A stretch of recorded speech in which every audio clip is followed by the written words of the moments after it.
What's going on, B2B marketers? This is Balaji, and welcome to another episode of the Demand Wars. Now, growing up, he wanted to be pro soccer player, physical therapist, and a psychologist. Okay, so he had to settle for a VP of demand gen at Refined Labs. Maybe he's not doing too badly. He lives in Jupiter, true story. His right hip is half an inch higher than the left, true story. It's all made him a better marketer. He believes in thank you cards, giving gifts for big life events, and developing real relationships with customers. I mean, is this quaint or what? Come on, what are you doing here, Sam? Sam says if you're burning cash in Google on Google Ads, that's not the way to scale marketing. We're going to find out exactly how we should be scaling our demand creation in 2023. Please help me welcome to Demand Wars, Mr. Sam Kuehnle. What up, Sam? This is awesome. Can I just steal this recording for every meeting that I come to in the future? You may. Well, Well, I'm excited. This is going to be fun. your reputation precedes you. We get to hear your and read your musings on LinkedIn on a regular basis. You've got a really good mix of giving people not just opinions, but the data behind the opinions. I love your Friday mental health posts as well. You know, we can see the therapist, we can see the soccer player and the psychologist all still in there, Sam. So it's interesting. How did you end up in marketing of all places? Yeah, it's been in the family for 3 generations. We had an ad agency growing up. So Wow. my dad's dad, and then his grandfather before that. So I've always been around it, just heard the conversations, been pulled into to work things here and there. So I think just having that constantly being, surrounded by just the different talk, the lingo, seeing how it all works, it just kind of absorbed it for better or for worse. But yeah, I left. It's a local shop up in Ohio, and I decided, let's go a little bit broader and see if we can't just help across the U.S. and even the world with it. That's pretty interesting. A lot of us that practice marketing maybe discovered it first generation. You might be the very first person I've met who is at this point third generation in advertising and marketing. Um, so it's fascinating that you've now found yourself 2 years in at Refine Labs, almost at the cusp, at the cutting edge of a revolution or redefining of what demand generation means. How did you land at Refine in particular? Yeah, I'd been at a large B2B SaaS organization for a number of years before that. So that was my indoctrination. I went there right out Mm, of college and started as a good old fashioned BDR. So got to learn from the bottom, and it was the hardest job I ever had, is how I say it. But yeah, did that. So I got to experience, what's it like to be at a SaaS company, a big SaaS company, a SaaS company that sells multiple products to multiple personas. So mm, it's really cool to experience that from the inside. And then when I was ready to continue to expand my career, my learnings, what a better way to do it than instead of focusing on just one company to go and work right. with a number of different companies. So it increases your sample size, so to speak. I get to see, instead of just one data point, now I get to see 50 data points. Is this a Yeah. trend? Is this specific to my company? Every company thinks quarter's down. What's going on? Why is our pipeline so low? Are we doing something wrong? And it's like, no, it's an economical thing, or it's this, or it's that. So it's really cool to have a little bit more of a panned out view on some of it, and see that. So yeah, it was just perfect timing in terms of my career, where I wanted to go, and the opportunity at Refine Labs came along. There were less than 10 of us when I joined, so it's Wow. definitely been a whirlwind to see where we've been in the last 2 years to where we are now. That's awesome. And not only have you been evolving at Refine, I think you came in maybe as a director of demand gen. So you've been progressing, but Hmm. the company itself has been evolving, which has been fascinating to watch. And you know what? The industry around it has been evolving as well. We're going to jump into the game show. We're going to jump into the questions in just one moment. But I'd love it if you could maybe orient almost like a state, if I dare I say, a state of demand gen as we close 2022. A lot has changed in the past 12 to 24 months. How would you describe that change and where we are now? Yeah. I mean, the easiest way to think of it is the growth at all or any cost mindset is out the window. Companies can't just burn cash like they used to be able to. They can't afford the 5 year payback period on a contract that you're lucky if you keep someone more than 12 months. You're upside down there. So we're seeing this adjustment where it used to be growth at any cost, and now it's like, no, we actually have to be sustainable and responsible with how we are acquiring customers, how we're keeping customers, and what our long-term plan is to be profitable. So the VC money, the unicorns, I mean, how many were there last year at this time? They don't exist anymore as that money is drying up. So companies are slowly learning that if they want to continue into the future, they have to do it in a profitable way, and they can't just keep burning cash in order to survive. Right, right. And this then puts us B2B marketers in between a rock and a hard place. There already was pressure for us to generate demand and pipeline in a short amount of time. Now budgets are being constrained, headcount is being reduced, and that runway, which was already short, is probably going to be even shorter. So with that as the context, not that we're going to make this an impossible task or anything, we'd like to welcome you, Sam, to the Demand Wars. And the first segment that we're going to fling you into, we're putting you right into the deep end, is Desert Island Marketer, Sam. Okay, so you have a limited budget, $1,000 a month. That's it. You're on a desert island, and your CEO says, Sam, take us to market. How are you going to design this play? Can I assume that you already have a laptop and an internet connection? We're going to give you a laptop and an internet connection. That's fair. Perfect. All right. I'm not a fan of a huge tech stack in order to get started or needing to spend thousands of dollars in order to make something work. So first thing I'm thinking is define your point of view, whether that's making an enemy with the current way, what's broken, what's not working well. But a lot of us like to think that we're category creators. Reality is we're usually at least straddling a category that already exists or something else. So there are alternatives. There are options for people to pick from. The mistake that many B2B companies make is that they are all variants of one another, saying the same thing, delivering the same value prop. So if you can define your point of view, make it maybe something a little bit edgy, something that really hits home as a hard truth, that's going to make you stand out. I mean, I'll use Refine Labs as an example. How many marketing agencies or similar organizations are there to us, right? Thousands, hundreds of thousands, probably. But Chris did a great job of defining our point of view early on and what we want to be known for. So I think that can translate to any company. You can learn from that. So that's the first thing I'm doing is figuring out like what's our point of view, and then using that to develop the narrative from there.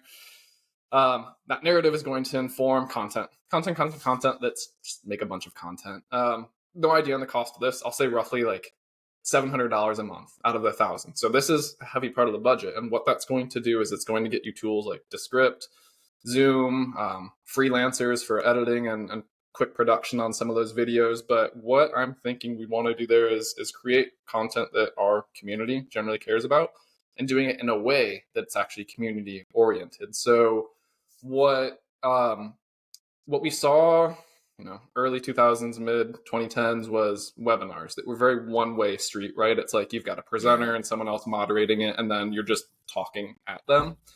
We're seeing more that are turning into a community where it's a two-way, it's a true Zoom meeting in the sense where it's like people can ask questions, people can talk that aren't just a presenter. So having that community makes you more engaged with who's presenting. You feel more bought into it because you can also share your thoughts, your opinions. So I would go and create a community early on. And in that sense, I'm not saying Slack community. I mean, that's great, but a true community could be, you share LinkedIn posts and then people comment on it, things like that. But that's the start of it.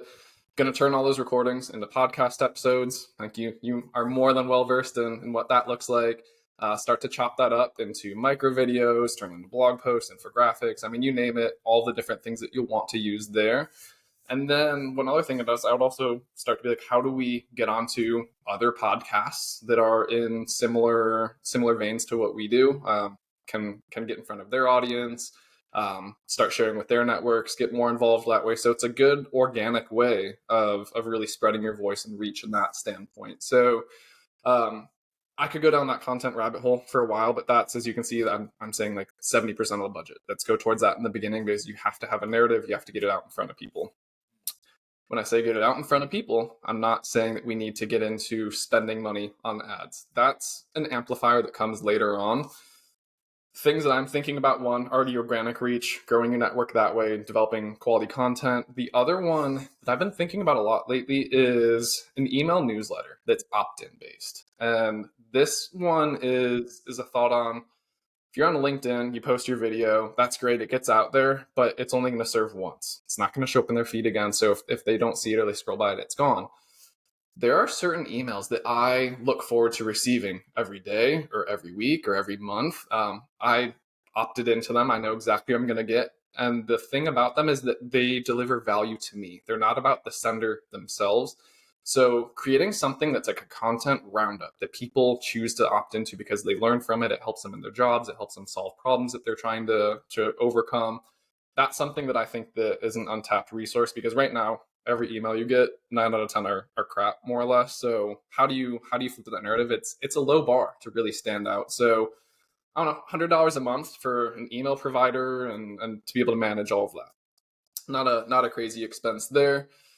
Um, and then another thing I'd think about is doing something like a Notion board, something small, something easy, but I would create a repository for all this content as well, where people can come and self-serve to solve those different problems. So you could group it by topic, you could group it by the job role, you could group it by the expertise of the individual, but all that content you've been making, videos, posts, blogs, put that in there. So then people can do like the choose your own adventure, consume it as quickly or slowly as they want. It's always there. As I say, it gets away from that, like, if we can only serve it once, it's evergreen in that sense. And you're also, again, you're not reliant on ad dollars to repeat the impressions in front of people. So you can tie that in with your email.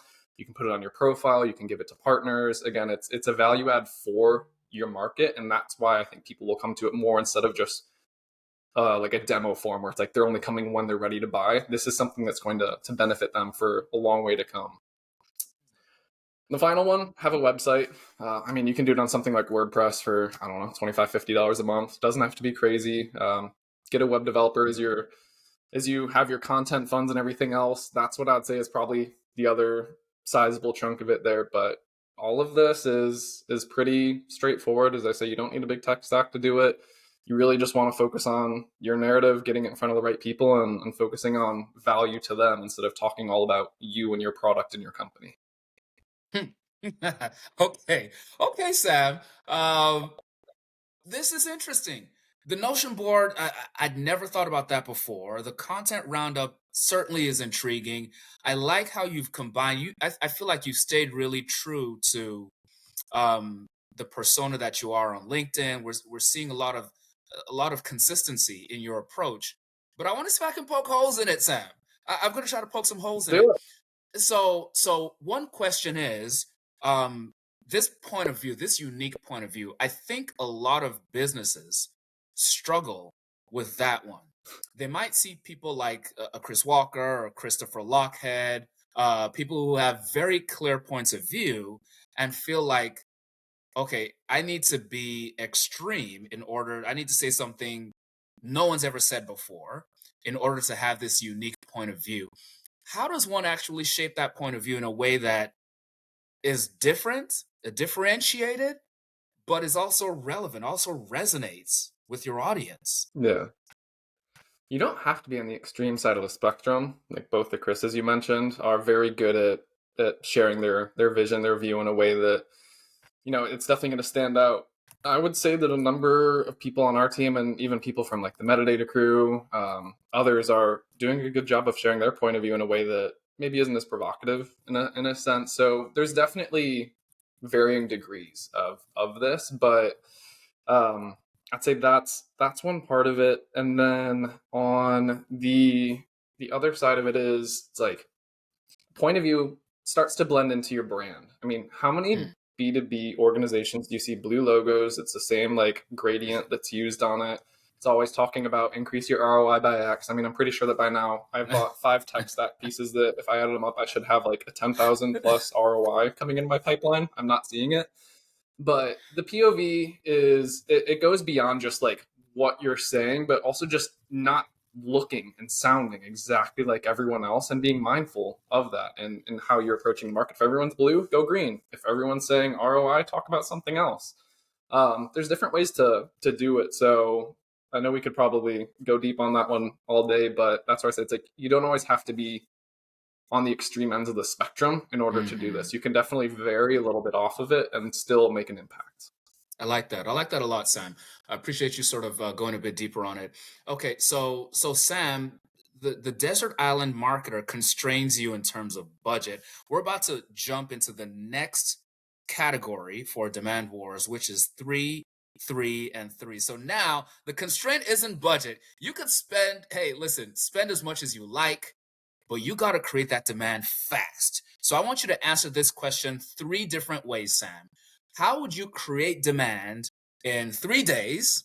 That's the Tasmania Devil special.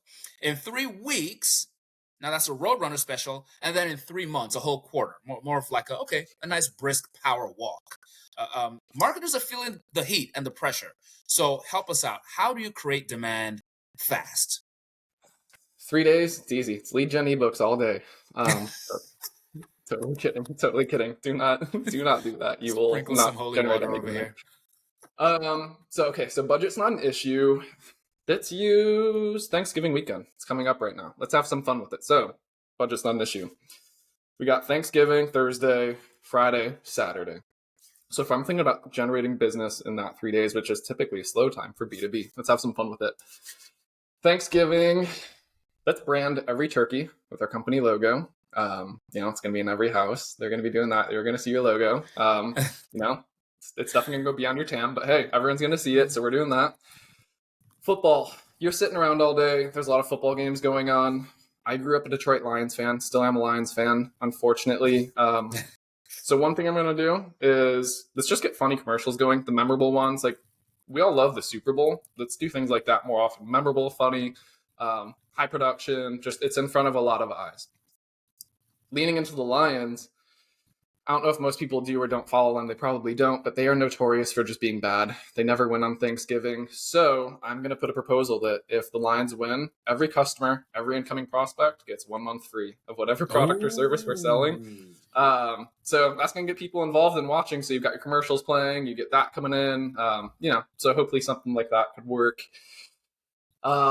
Shopping's big during this time, so let's think about Black Friday, what's going on there. So I'd say like let's have some fun with out of home. Do some ads in malls, do some billboards, do some online banners. What I'm thinking here is I've been seeing here and there some actually like funny, really good billboards around town. I was just up in Boston last week, and there was one for I can't think of the name of it now, which is probably not helping my point, but it was a B2B company. They had a billboard downtown, and like I actually laughed. I thought about taking a picture of it and sending it in our internal company Slack channel. So I was just like, okay, what if we do something like this and then just let Dark Social do its thing? As people snap pictures, share it in their company community Slack channel, see if there isn't something that we can tap into there.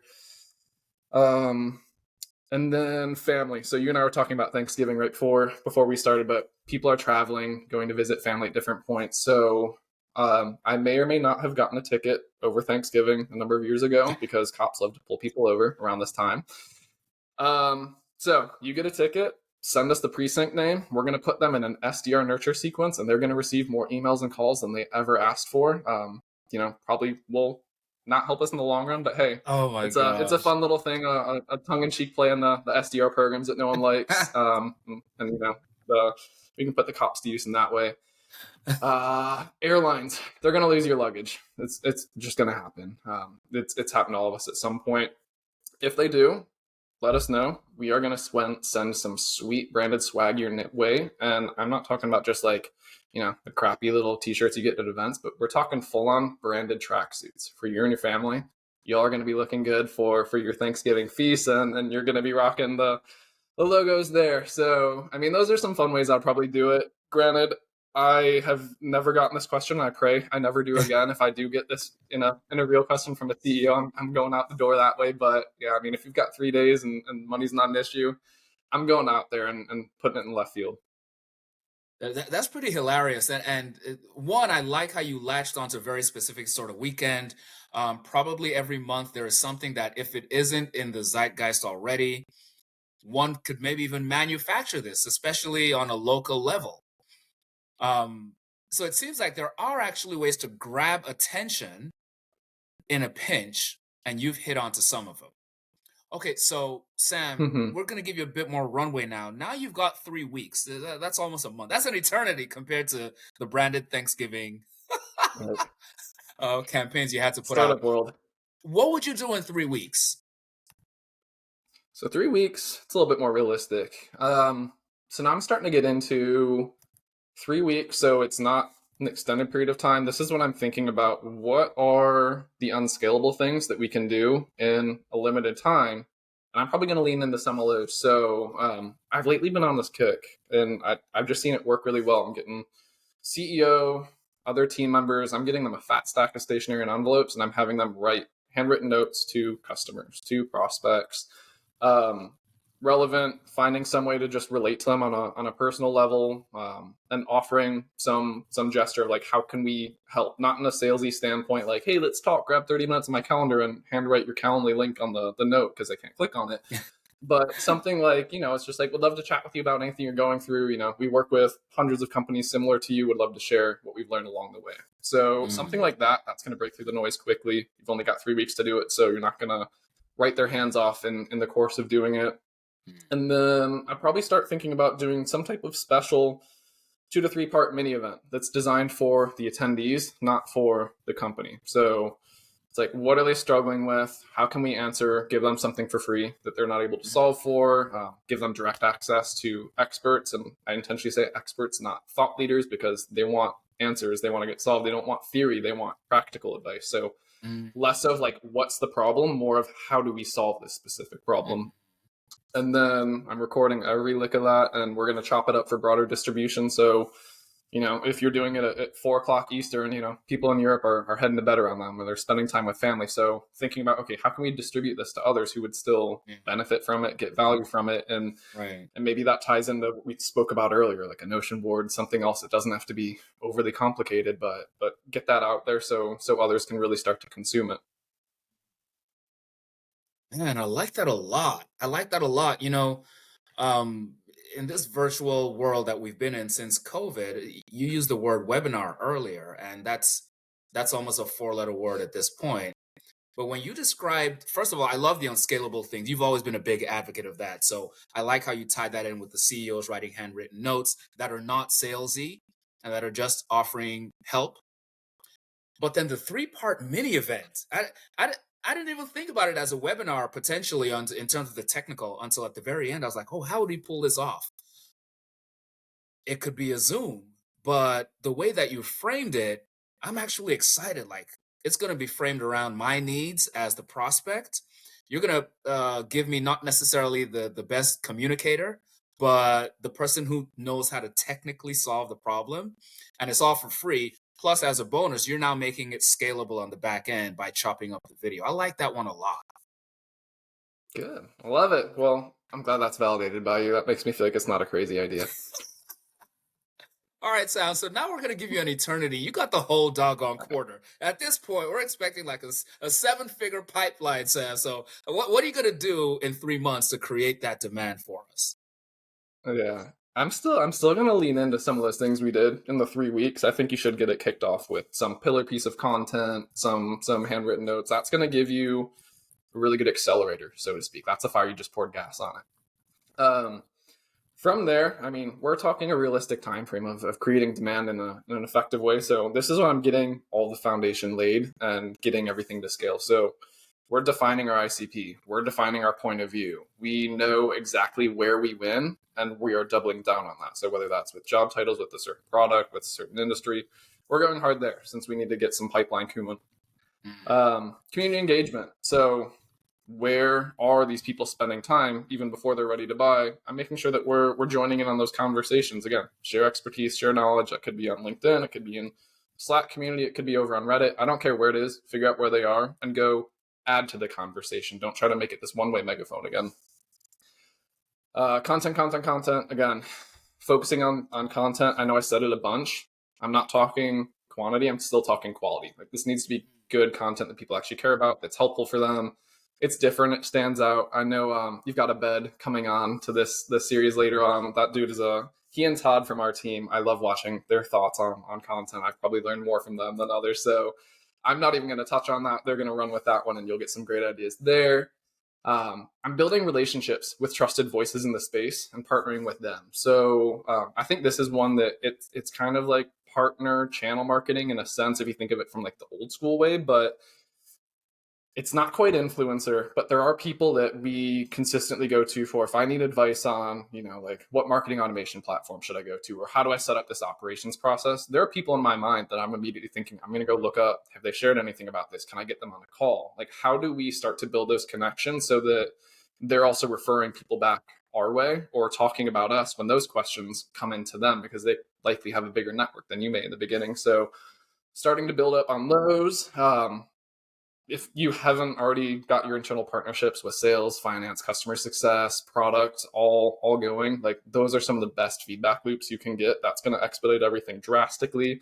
Make sure that those are going. And then last thing, and intentionally last thing, is that's when you can start to layer in the paid initiatives. So search, social, out of home, whatever it is, but you need to have the good foundation. You need to have the meat of what it is that you want to say.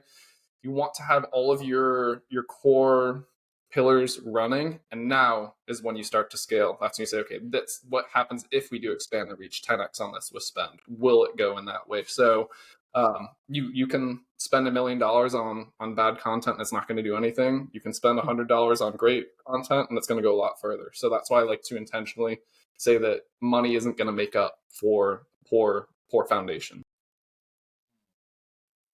You could spend $1 million on bad content and it won't do anything. Uh, that that's resonance. And the interesting thing about it is that I suspect, Sam, it could potentially buy you reach. It might buy you momentary attention because it sort of works its way around the organic algorithms on paid social, for example. But a lot of that is not going to stick, I think, is your point, if you don't have the foundation in place. Exactly.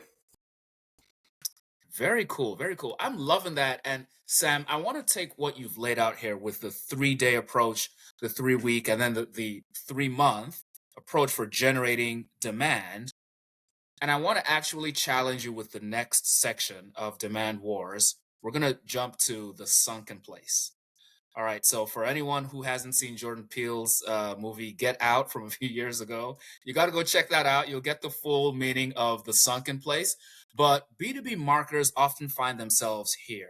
They're struggling to make that transition from almost 100% demand capture to now doing some demand creation. And you've laid out some beautiful plans for demand creation. Here's the challenge, though. The board has given us really aggressive top down goals. Sales says that they need those leads like yesterday. So, how are B2B marketers, as they try to do these marketing programs that initially might not be scalable, initially might not generate pipeline on day one, how do they balance building those proper marketing foundations while meeting the needs of feeding the beast, getting that pipeline in? How do we do it? Yeah, that's a perfect tie-in from that 3-month program we laid out. So let's address that first part where it's just like board saying we need to go top down, sales is saying we need leads yesterday. Love this conversation. Always I call it a productive conversation when we get to have it with leadership and others. So what I like to do is get into the data. I like to show what the volume play of leads did or didn't do for the company. So I'm going in, I'm grabbing the last 12 months of data. I'm going to break it out by the channel or the source, whatever it is. So basically, you're looking at what we'll call like the high intent leads, the low intent leads, everything else under the sun. And then what you'll probably see with the low intent, which is often like a lot of the lead gen volume play, you're going to have a lot of low intent leads that make your blended cost per lead look really good. You're probably getting for every 20 leads, 19 of those are probably low intent, one's probably real high intent. So when you remove those from the low intent leads from your total pipeline or revenue numbers, like the source that came from those, you're going to find that pipeline revenue number isn't going to change much at all. A lot of that's coming from your high intent people that come from your free trial, the people that explicitly said, I want to get a demo, I want to talk to your sales team. So what this is going to help illuminate is you're going to see that you're going to see a lack of quality or premature conversations when you look at the conversion rate between the demo and like the sales qualified opportunity. So that's people that have either been baited there, they just want the $100 gift card to sit through that first demo, they're not actually qualified, or they're just, some people just feel bad for SDRs. They're like, yeah, I'll take a meeting, that's fine, I'll help you hit your number, but I'm going to bounce after that. So you're usually going to see a really low conversion rate in that place as well. And you're often going to see a low close rate because even if they do make it to qualify, usually it's like, well, we're not going to have budget until next year, actually. So I'm going to have to punt on this for a bit. Or you're in a race to the bottom where it's like, actually, I did just find this other competitor of yours who was able to do it for $2,000 a month cheaper. So I'm going to go with them. So when you're playing that game, the dollar figures that keep your business going usually don't go as well. So what we would do is then say, what has been driving business for us? It's the high intent sources. And when we pull out the rug from all that low intent stuff, we're going to see that pipeline, that revenue is going to stay pretty consistent. We're stripping out what wasn't working and we're going to reapply it in ways that are actually going to generate results. And this is where we just need the time for it to start to build up. So during this time, you're building relationships with that sales team. It's like, hey, we need leads yesterday. I'm just like, well, I'm happy to do that, but did you want to take 10 calls every day on someone that didn't want to talk to you? Or do you just want to talk to people that genuinely are ready to buy and engaged, ready with the budget? So I'm having just a heart to heart with them. I'm like, you tell me what you want, what's more effective for you. I would rather give you one hand raiser that you can actually talk to, and then I can help you with other things. We can get you an intent list based on our website visitors, and you can go and see, these 3 accounts came to our pricing page. Should you go start some nurture where it's not like get a demo now, but hey, I noticed that you're looking at pricing or like this or that. Like, what can I help you with before you get into the sales conversation? Again, like, what are they trying to solve for? How can you develop that relationship before they're truly ready to buy? So I'm doing that. And then while you're waiting for the pipeline to really begin, that snowball to build up, we've got, what we say, about 1 to 2 quarters in here. So for the first 30 to 60 days, I'm going to look at some metrics, and that's going to tell us, are we on the right track? So are we seeing an increase in new users to our website, especially from direct and organic, because that's saying they have brand recognition, they remember who we are. You can even go layer deeper and look at search volume for your brand name, for your products, for your services. Is that increasing as people are more familiar with you? In platform, if you are doing some ads, you can look at things like click-through rate, view rate. If your content's good, you should start to see more people engage with it. And then visits to high intent pages, like we spoke a moment ago. But it's one thing, I could go and get 100,000 visitors to a website in one day if you wanted. They're not going to be the right people though. So I also want to look at visits to high intent pages. How many people are coming to your pricing page, to your demo page, things like that. So that's a great indicator in the first couple months. Once you start to come up against, about a quarter, you should start to see an uptick in some of your high intent hand raisers coming through. You should see an increase in the meetings booked. They actually do want to talk to your team. They're not just there for the demo. And the cost per meeting booked should go down compared to before because, again, they're not there for the gift card. They actually do want to see it. So that should start to level out for you. And then lastly, self-reported attribution data. That should start giving you some signals around like what demand creation sources were leading to this. So you just started a podcast, your CEO started posting on LinkedIn, you might start to see those pop up in the responses. And that's going to be some initial validation for you before it turns into pipeline or anything else. But like, is what we're doing at least resonating? Is it working? And then as you round out on the end of 2 quarters, that's when you should start to see, the count of sales qualified ops, the pipeline, the revenue from there, just based on your sales cycle. But that's how I'm approaching it. And it's a very common for a lot of B2B organizations. Oh, that's brilliant, Sam, and that's really helpful. I feel like, honestly, your childhood aspirations as a therapist and a psychologist really come to bear in this particular space because a lot of marketers have gone through this frustration and this almost dichotomy of knowing they should be generating demand the right way, creating demand by being helpful, by helping customers solve problems for free via their content. But the internal engine requires the beast needs to be fed by leads. Incidentally, I know that a number of companies have maybe an SDR team, such that even if you're able to present them the numbers that show, hey, there's low intent and there's high intent leads, we want to send much fewer of the low intent ones, you're going to end up with a handful of SDRs whose work rate, their usage rate drops dramatically. What do we then do with all that SDR capacity? Yeah, yeah. I'm turning them into consultants to subject matter experts. I'm letting them go into those communities that we spoke about, and how are you creating those relationships? So this is one thing I always harp on. So BDR, SDR, business development representative, sales development representative. Development is the key word in all of that, right? Hmm. We're treating them like sales. They're not developing the relationship Mm. enough. They're treating it like it's transactional. So what I want to do is get back to, how are you developing someone to be ready for sales, whether that's, if it's now, great, but more likely than not, it's going to be in time. So how are you adding value to people? Because you're the scalable side of sales, where sales is there to close. You're there to help create this pipeline outside of inbound methodology. But how are you engaging, making people aware of who you are? If someone sees Sam Kuehnle in this community, they're going to be like, oh, Sam Kuehnle at Refined Labs. What's Refined Labs do? Click, go check it out. That's how you can also create some awareness, especially if you're giving value.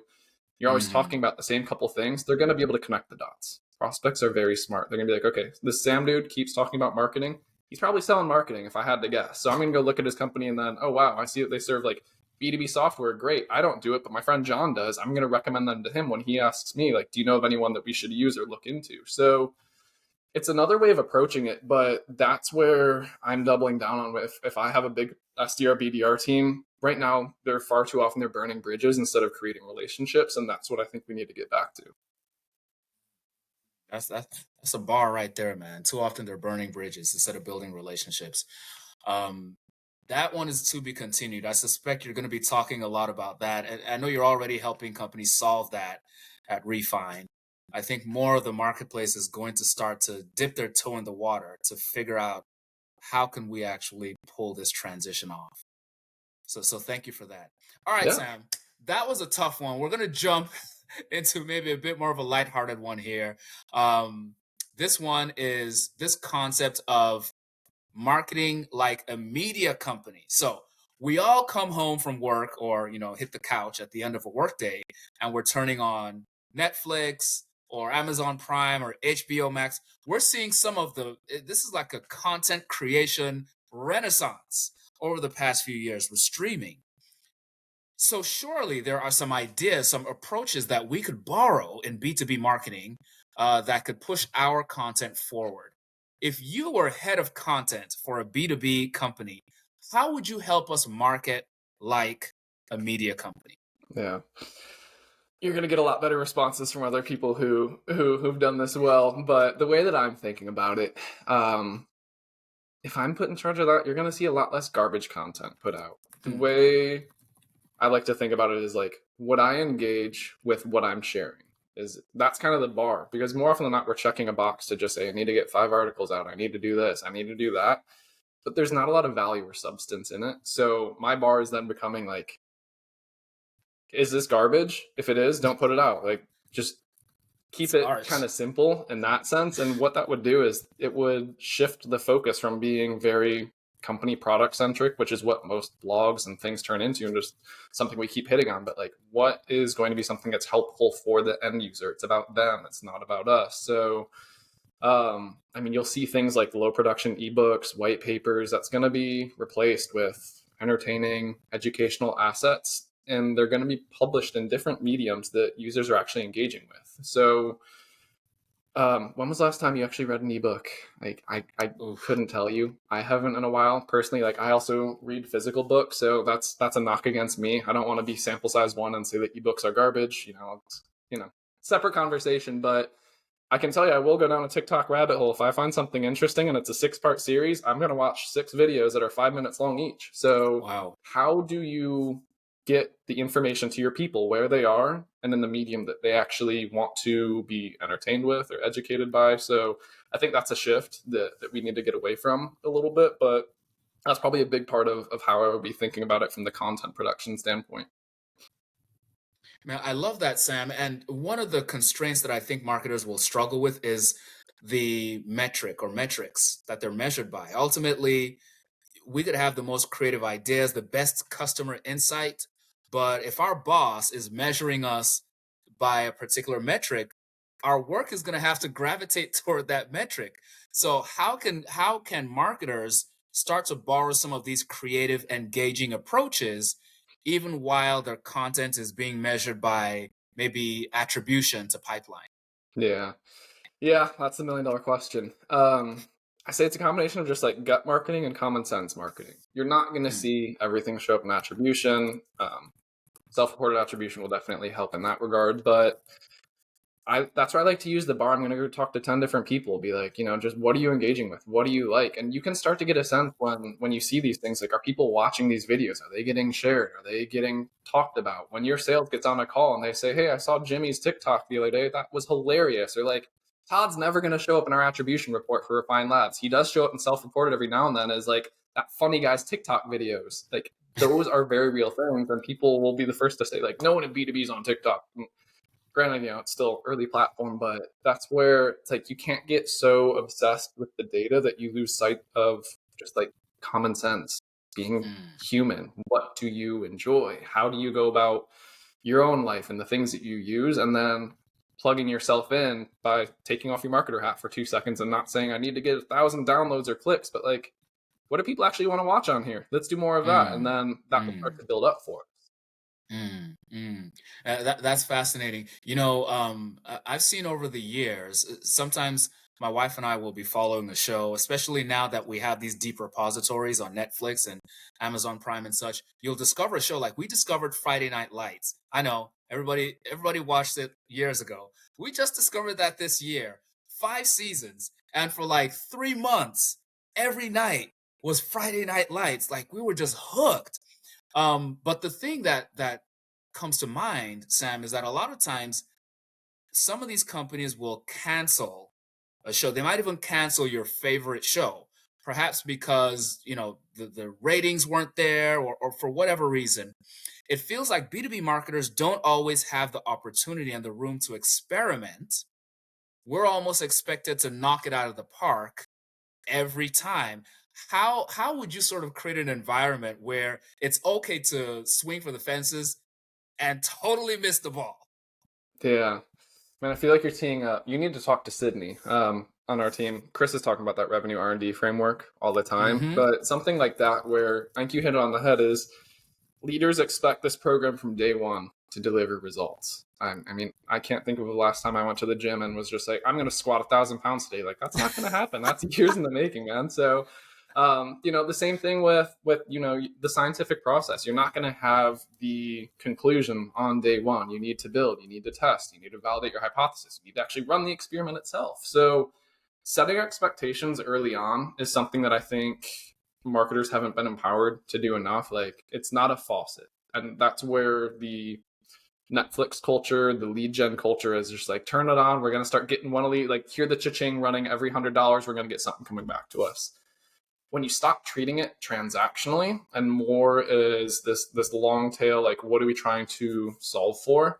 That's where you can say, we need first some leading indicators. So it's going to take about a month or two of running this program to see, are we getting the insights back in attribution software, self-reported attribution of like TikTok showing up more, or this podcast that we just launched. Are we going to start seeing that? And then, okay, cool. Once we've seen that, still not 100% ready to go. We need to keep confirming that it's actually the right path. So can we see some qualified pipeline coming from it? Cool. Can we see qualified pipeline coming 3 months in a row from it? Even better. Great. Now we're getting revenue. And that's the scalable part of it, where it's like, it's dependable and you can scale in time because you've had that time to define it, to iterate off of it. So it really comes back to just setting expectations around it, and it's going to take time. I know no leader, no marketer really likes to hear that, but and I don't know why marketing is held to this rule where like everything needs to be now, but every other good thing in life takes time. Absolutely, absolutely, and your Friday mental health posts remind about that constantly. So I appreciate that perspective. All right, we got a couple more minutes with you in the hot seat here. You're doing great, Sam. We're going to try to bring it home strong. So I'd like to talk about the 2023 demand generation plan. A lot of companies are forecasting. They're trying to figure out, again, because of the economy, we can't necessarily have our cake and eat it too. So if you had to pick 5 things, the top 5 things to put in your 2023 demand gen plan, what would those 5 things be and why? I'm still going to keep it simple here. Strong narrative. So, what do you want to be known for? What's the market know you for? Making sure that you have an ICP and your leadership knows the difference between an ICP and a total addressable market. That's number 2. Content, good content, great content, having that to spread the message in the form that people want to consume. We've already talked about that for hours. And then amplifiers. So understanding what are the different amplifiers we can use from this. Is it partners? Is it paid media dollars? Is it a community? Is it whatever?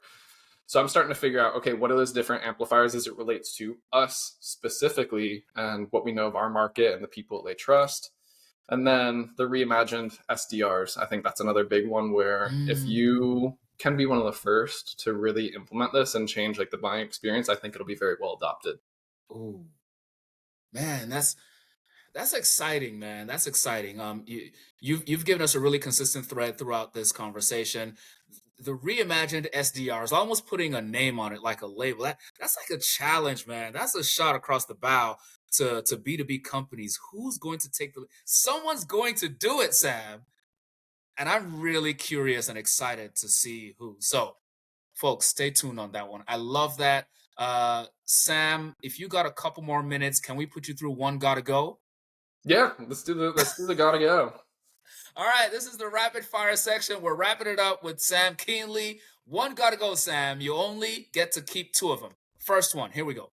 Marketing ops expertise, performance marketing expertise, customer insight expertise. You get to keep 2. One's gotta go. I'm ditching performance marketing. And I know that's me. That's what I came up on. I'm gonna outsource. I know. I'm gonna outsource that. If I've got one person doing that stuff, I'm gonna keep the other 2. All right, cool. Let's keep it rolling. Trade show leads, Sam. Ebook leads, webinar leads. One gotta go. All of them. Kidding. Of those 3, I'm kicking the ebook leads. Okay, no more ebooks. Death to ebooks. What about this, Sam? MQL, podcast subscriber, social media follower. That's a tough one. I'm gonna ditch the MQL. Ooh. I know, right? If we're just thinking about it in terms of the definition, like we're not saying that they're never gonna come in, but if they're coming in of their own choice, oftentimes if they're listening to your podcast or they're following you, there's going to be a thread that pulls from that. So I'm going to get rid of that MQL. All right. You heard it here first, folks. Okay, we're going to do a couple more. Google ads, Facebook ads, or LinkedIn ads. One got to go. Facebook. Downfall started. Really? The downfall started. I'm not seeing the results like I used to on there. Wow. Facebook's were like the less expensive Google ads or LinkedIn ads. LinkedIn ads option anyway. Yeah, I know. It's cheap, but it's less expensive because the targeting is not good. Like you're just hitting a bunch of people that you're not. That's where we got back to. Defined ICP or TAM. You can hit your TAM there. You're not going to hit your ICP, and that's why it's so much cheaper. Insightful. I like that. Okay, this is the final one. Which one would you get rid of? Great brand reach. So your brand is hitting the whole TAM, total addressable market. Great brand recall. So people remember your billboard, I suppose. Great brand resonance. So people actually remember your point of view and identify with it. Yeah. Which would you get rid of? I'm going to ditch the reach. If they remember my brand and it hits home, they're going to find a way back to us. If you have reach, but without one of the other ones, they might not remember. Like that reach, that billboard, it's great. It resonated, but I can't remember that brand for the name of me. I'm not going to be able to find them. So I'm going to lose the reach. I love it. Folks, we've been talking to Sam Kuehnle. He's not a pro soccer player. He's not a physical therapist. He's not a psychologist, but he does play one on TV. This dude knocked it out of the park all the way from Jupiter, Florida. Have an amazing Thanksgiving. Thank you for coming on The Demand Wars, Sam. Thanks, Balaji. All right, folks, it's been The Demand Wars. We'll see you on the next episode. Bye for now.